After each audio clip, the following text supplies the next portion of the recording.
Hai, hari ni kami nak pergi fashion show SVG. So, my friend make upkan I. I rasa macam bapuk sebab muka I macam bapak I.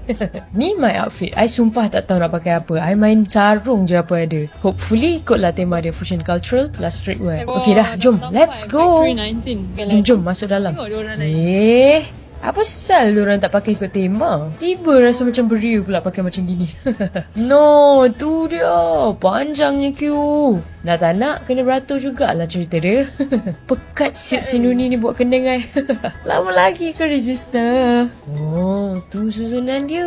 Ush, awal Khaira kat depan. Finally, our turn to register. Kena pakai wristband tapi sampai hati pakaikan I punya sangat-sangat. Wow. Okay, thank you. Where's Khaira? There's two there. Where? Apa yang lama sangat dua ketul ni? Fuyo, ada backdrop. I feel like I'm gonna fly with these fake lashes. Fly lah. Ingat dorang je nak ambil gambar. Kami pun ada juga. Okay. Kamu mau?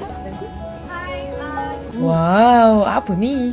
Jom pergi belah sana. Wow, ada makanan lah. Tahu-tahu je I tengah lapar. Huyo, ada sate lah. Kan? Ni anak siapa Ni ni? yang paling awal sekali ni. Nyam-nyam. Sedapnya.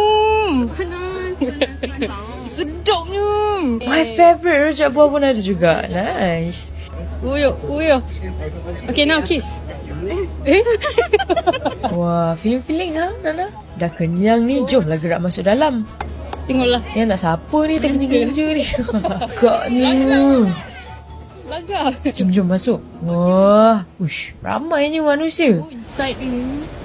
Nuni, why you leave the si kecil? Huh? Macam here lah. Wah, nasib baik tak hilang anak orang ni. Sekarang ni nak duduk mana? See all the feet. Apa pasal diorang ni cari tempat jauh-jauh ni? Yo, ada goodie bag. Bila fashion show nak start ni? Macam lambat lagi je. Macam lambat lagi je. Tengok apa ada dalam. Fuyo, ada keychain. Lepas tu, ada handband. Nice. Okay, now nak buat apa? Bosan. Tak apalah, I hiburkan diri sendirilah. Syah.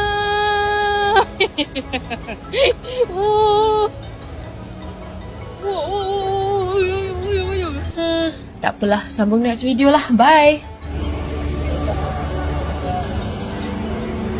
Sian, bosan semua.